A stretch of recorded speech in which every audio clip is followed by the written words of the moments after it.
Hey guys, welcome to 3 Mississippi. I'm Mike, and today is garden update day. As you can see behind me, I got my hands full with some gardening. Now this is the main garden right here, and there's a lot going on here, and there's some cool things I want to show you. Been a lot of progress in the last couple of weeks. But before we check this garden out in detail, we're gonna go look at the Victory Garden. Got some secrets up there that we want to investigate, and then we're gonna run down and look at the abandoned garden where our potatoes and our onions and our strawberries are. Let's get to it.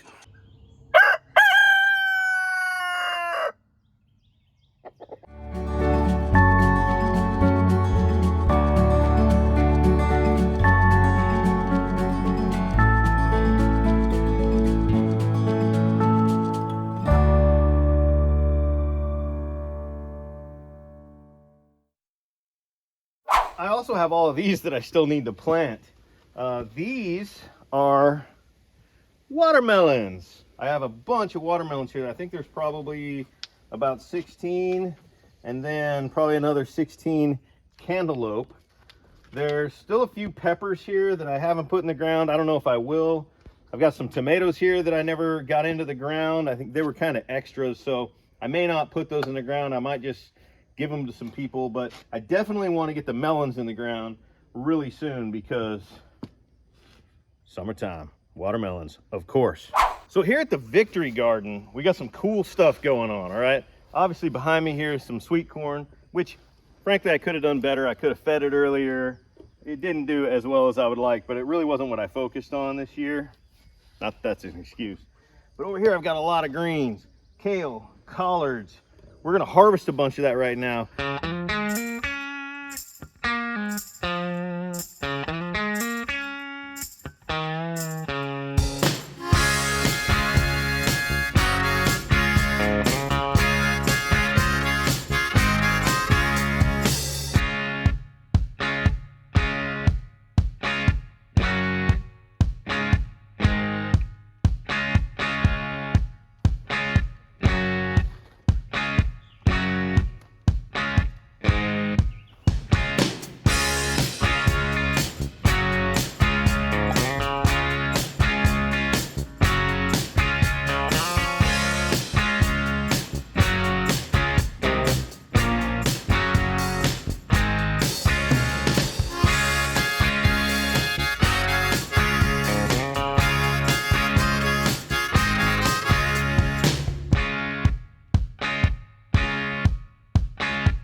Not a bad haul from this little spot, Michael. No, that's a good pot of collards and quite a few salads right there. Plus, you know what? They need to thinned out a little bit. Yeah. That's nice. Grub. That's groceries, baby. But the most exciting thing in the Victory Garden is right here. This is elephant. Oh, with a bumblebee on it. Look, there's a bumblebee there, and there's a bumblebee there. I almost feel bad digging these up now. This is elephant garlic, and there's been this long debate about whether or not to cut the scapes off of your elephant garlic. People say if you cut the scapes off when they first come out, you can stir fry them, and they taste amazing, and the plant will then direct more of its energy to the bulb to develop the bulb larger instead of making larger flowers. Well, we're gonna find out.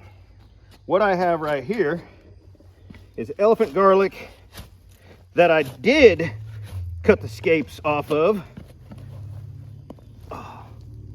Okay. That's not bad, right? Not bad. Okay. Scapes gone. Let's just check another one. I left 2 of them for this experiment. Again, not bad, right? With scapes on.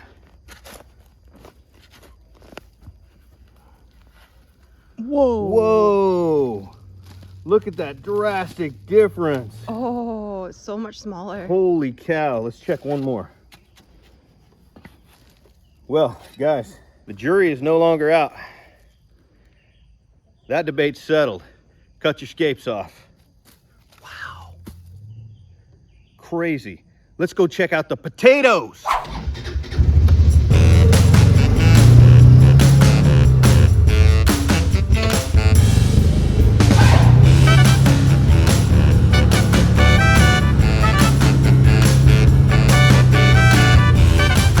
Like this new gate? Yeah, I just built that.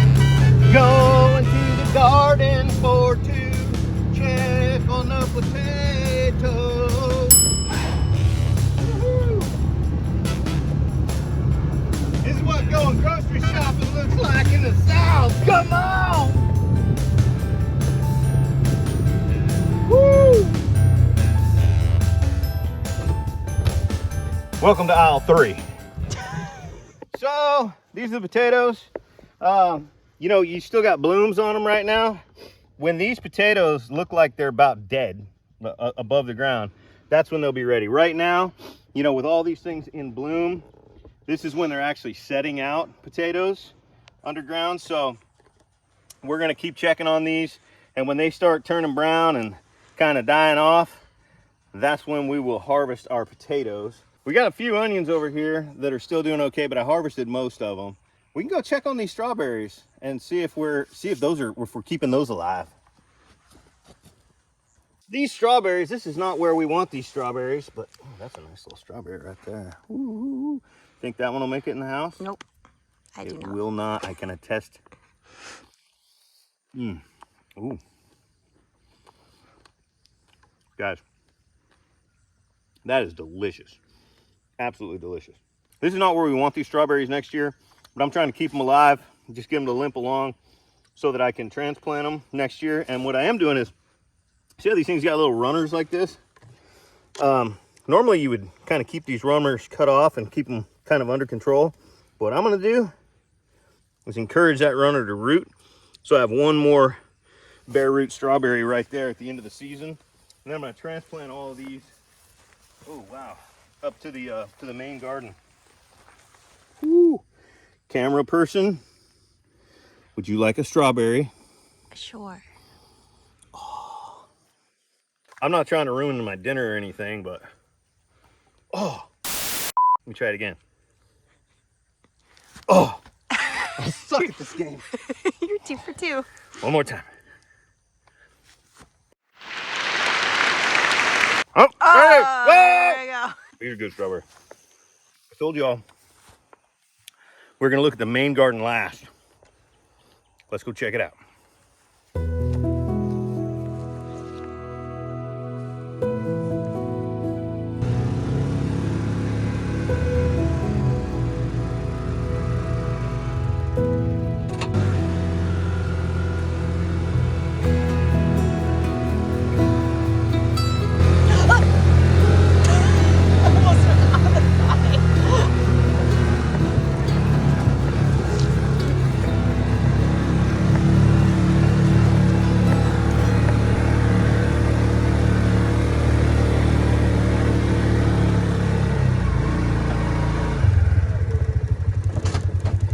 So here we are at the main garden, guys, and well, there's a lot going on right here, at least for me, and I'm super happy, I'm super proud of it. I want to share a little bit of what's going on, starting with the newest thing in the garden, which is right there.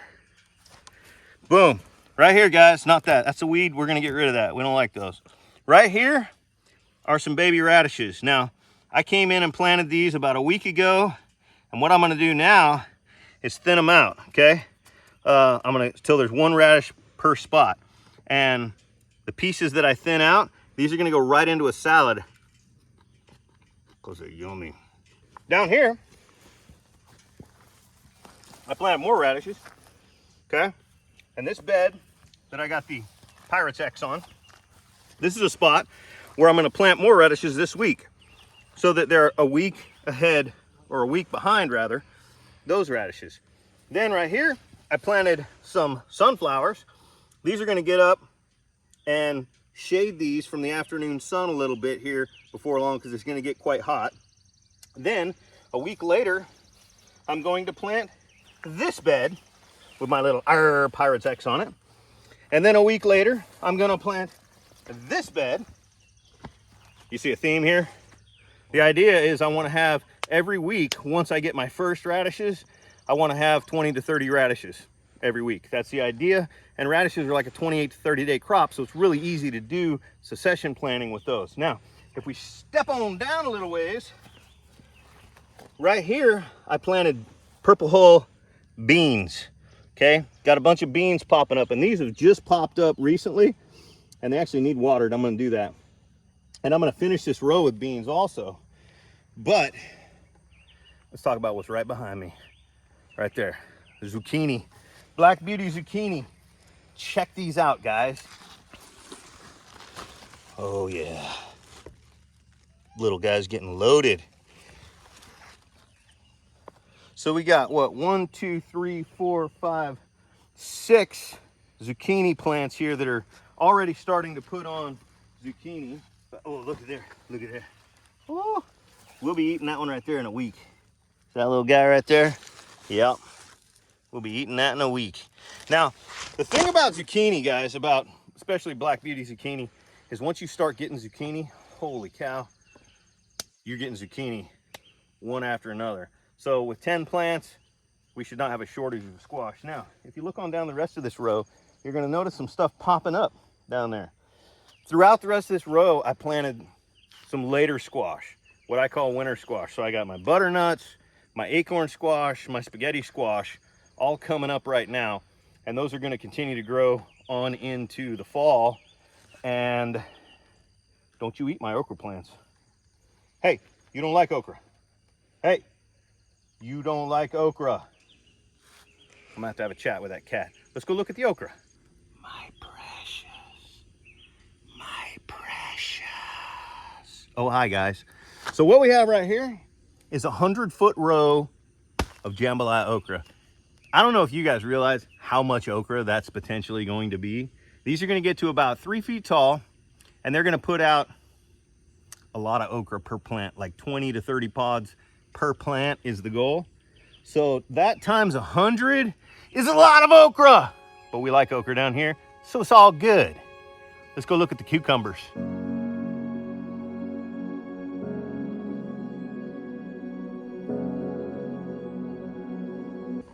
What up?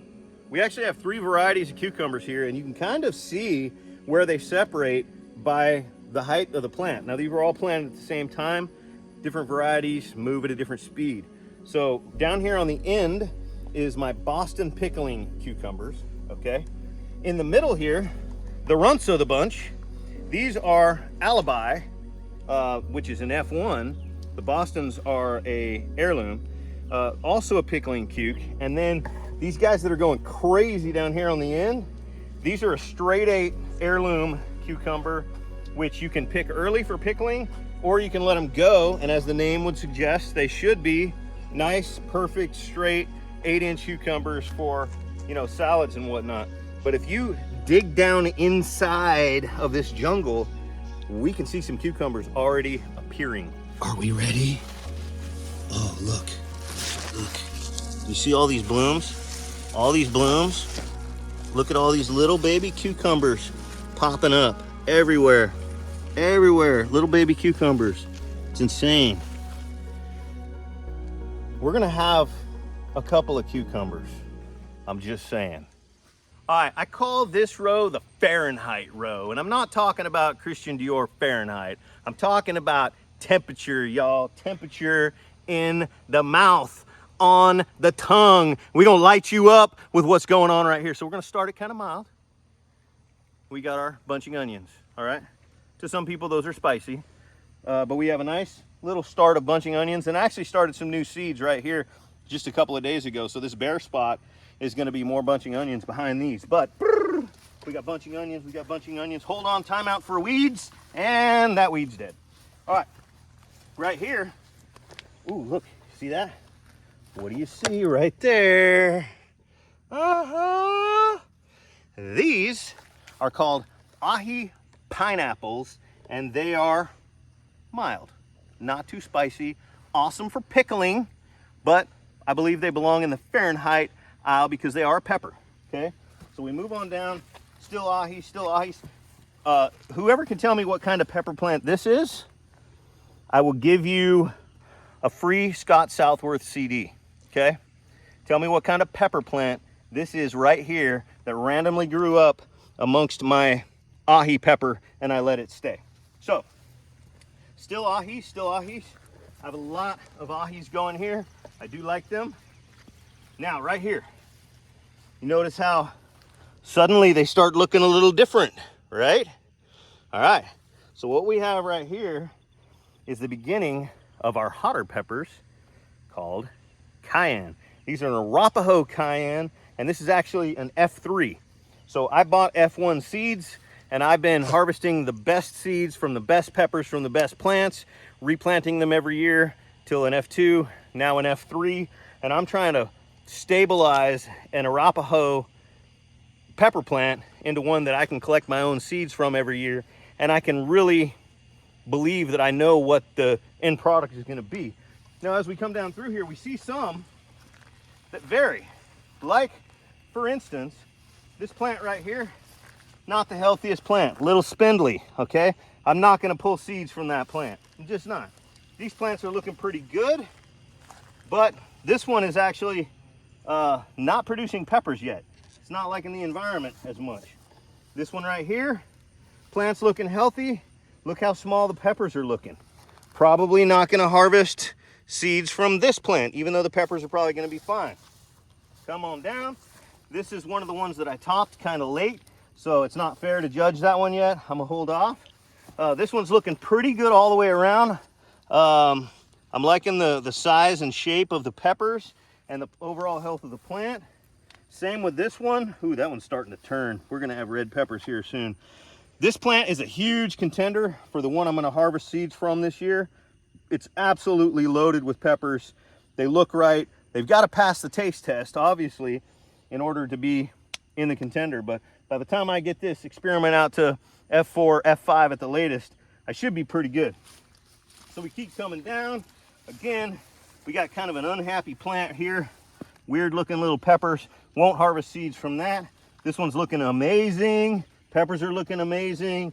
Good contender. Notice how right here, don't mind my weeds, guys. I'm not using any chemicals out here, and I'm doing my best to stay on top of the weeds, but holy cow, that's a mountain to stay on top of. So I've been weeding out the beds as I go along, but the walkways in the middle, forget about it. So these, notice how these have much larger leaves. They're squattier plants. These, for people who know peppers, fall into the category of super hots. And look at how loaded, if you look close, with peppers. Peppers everywhere. There's little peppers developing on these plants. And this right here is called a Butch T Scorpion, a Trinidad scorpion pepper, and they are spicy. I'm just saying. So we got lots and lots and lots of the super hots. As we come on down, we're going to be making all kinds of hot sauce and fermented peppers. We're going to have more super hot Trinidad Butch T scorpion peppers than we know what to do with. See that right there? We love that. That's our best friend in the garden right there. That guy eats aphids like they a snack. And then we get down here and we have one single boot jalokia. Okay, this is what people call the ghost pepper. Ooh. I only have one because I only started a few and they didn't make it. So here we go. I'm hoping that I get good peppers and good seeds out of this one ghost pepper, and we cross our fingers. Now we go over to the cash crop. What we hope to be the cash crop, the tomatoes. Let's talk about tomatoes. My goal was to actually put up at least 24 quarts of tomato sauce this year. Now last year, I think I did 12 quarts and it wasn't near enough, and I couldn't grow anywhere near the tomatoes I needed for those 12 quarts. I wound up buying a case of tomatoes. So this year I said, you know what? My goal was not to buy tomatoes to make tomato sauce. So the best sauce tomatoes are, in my opinion, San Marzanos, Amish paste, which I'm not growing any of, and Martinos Romas. I'm doing a F1 hybrid called a Pomodoro Squisito, which is in the San Marzano family. And that's what's going on right here. I'm also doing Martinos Romas, which is an heirloom, which is right there. We'll look at those next. Right now, we're gonna look at these San Marzanos. Now, as you can see, I have been trellising these San Marzanos up, and I've been pinching most of these little guys right here off. I've been letting occasional ones grow. It's like a throttle is what it is. Every single one of those suckers, if you let it go, like I did let this one go right here, will produce flower heads and will produce fruit.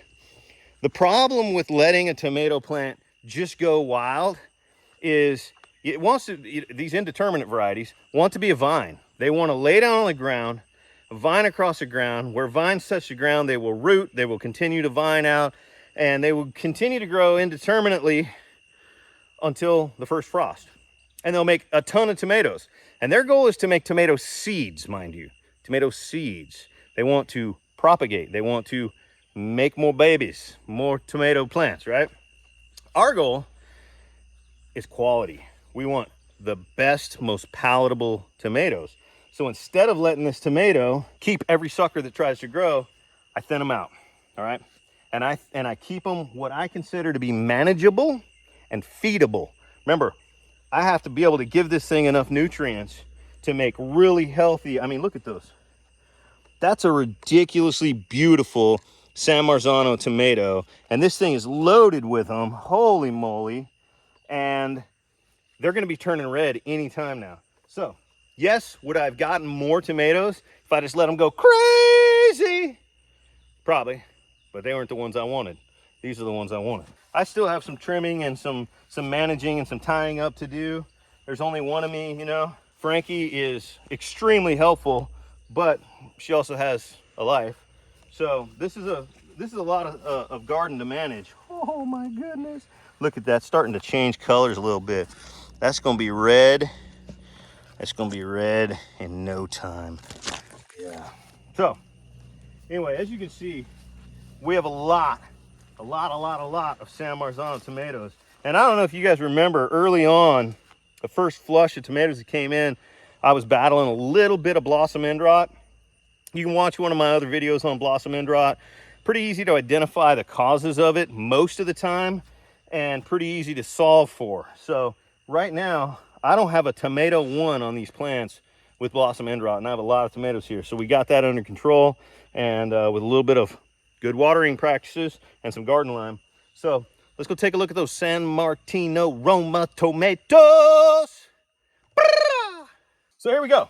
These are actually considered a determinate tomato as opposed to the indeterminate. And essentially, they're not going to get as tall, okay? They're going to want to bush out more. And these, I only cut the suckers off of them when they were first getting started because I wanted them to focus on a good main stem and getting some foliage going to support what was coming. But then I let all the suckers go, and I'm just doing some random tying to support these things and keep them. You can see here, you know, I supported this, tied it back to the main. Ooh, is that blossom end rot? Nope, that was just a blossom that was falling off. So these guys are, for the most part, gonna come in all at once. And man, this is a big row of Roma tomatoes. We're gonna have a ton of these tomatoes. But again, it's a sauce tomato. And you know, what I didn't wanna have to do was buy sauce tomatoes. So we will be selling at the farmer's market. And you know, hopefully there's a market for these down here. I've been told that people down here only really like slicers. So it sounds like I'm gonna be making a lot of sauce if that's the case, but that's all right because we will eat a lot of sauce in the wintertime, and to not have to buy it is awesome. So if I could sell enough tomatoes to essentially pay my cost of the garden this year, that's a huge win because of all the food that we'll be eating for free. So moving on down the row, we're gonna stop briefly here at what's called a Cor debut. You kind of see how that's shaped, right? Kind of shaped like a heart. This is commonly known by a lot of people as an ox heart. Cor debut is the particular variety of Oxheart tomato that I'm growing. And I've got quite a few of them. And you can see some of them are getting quite large. So these are a really good slicer. That one's actually starting to get some color already right there. So that's awesome. You know, these do fall into the category of slicers, and any of them that I can't sell at the farmer's market, I'll toss right into my to my sauce mix, and it's all good. Let's look at some buffalo steak slicers. So I probably didn't grow enough of these if this is what people are really gonna want. In fact, ooh, look at the size of this one. This is giant right here. They're gonna get quite large. You can just kind of see his reference with my hand there. They're gonna get quite large, and they really are a typical slicing tomato. So I probably have about 10 plants of these. Most of these will probably be sold at the farmer's market. We might slice one and make a sandwich occasionally, but for the most part, this is our cash crop right here. So down here on the end, I have about a half a dozen of these guys. Look at how weird and crinkly looking that is right there. That's one of my favorite heirloom varieties called an orange accordion. And some of them might make it to farmer's market depending on how many come ripe at once. But as far as just cutting up a tomato and eating it, these are my favorites. These are my favorites. Your lighter colored, your yellow orange tomatoes tend to be your lower acid tomatoes. Fun fact for those of y'all didn't know. So who knows, we might sell some of these. It's going to depend if we have a bunch of them come ripe at once at one time. But other than that, these are my eating tomatoes right here. All right, so this variety right here is called a Costaluto Fiorentino. It's another wrinkly heirloom variety. It's an Italian heirloom, and frankly, it's lagging. It's supposed to, I've never grown this variety before. Most of these I have. I've never grown this one, and I don't know. Either it doesn't like my soil conditions, my watering conditions, or just the humidity temperature here in Mississippi. But we're gonna give it some more time and see how it goes. I think I have about eight or 10 of these plants, and this may be a variety that I don't grow again next year. We'll give it a little more time and see. So now we start getting into the cherries, guys. Holy moly. And I'm already getting lit up with cherry tomatoes. This variety, I'm gonna leave those if they're not quite super ripe. This variety is called a Cherry Buzz. I did grow this last year. This is my second year growing it. Totally new environment though, and I'm liking it so far. It's going nuts. So we move on down. Just look at how loaded these guys are with cherry tomatoes, right? I would venture to say that a lot of these are gonna wind up being sold at the farmer's market. Now guys, anytime you see this right here, do you see that yellowness on that leaf? Anytime you see that, you want to abandon that right away, okay? I don't know if that's blight or not, but I don't want to risk it. So any of these leaves, part of the problem going on down here is I need to get in here and do some better weeding, okay? But anytime you see a little bit of yellowing on one of your tomatoes leaves, just cut it out and remove it completely. This is not a Cherry Buzz. This got mixed in with the Cherry Buzz tomatoes, and I can tell you by the size of the tomato and the grouping of the tomatoes that is what's called a Silets tomato, which is a weird in the middle variety called a da, da, da, da, da, da. I don't know. It's not determinate. It's not indeterminate. It's a little bit of both. And it's a slicer. So we're gonna see how that goes. I've never grown that before either. Really good looking cherries. Look at that. Boom. We're just gonna roll those right off of there. Yes, sir. Yes, sir. Oh, uh-oh. We dropped some. Those are a little early right there, but that's all right. They'll ripen up on the counter. And here's another couple more of the Silets that got popped into the row of cherries, and you can see these are starting to turn red, and that's not a bad size. I don't know that I'd call that a slicer, but I think that's what it's supposed to be. And guys, just so you know, I picked cherry tomatoes yesterday, okay?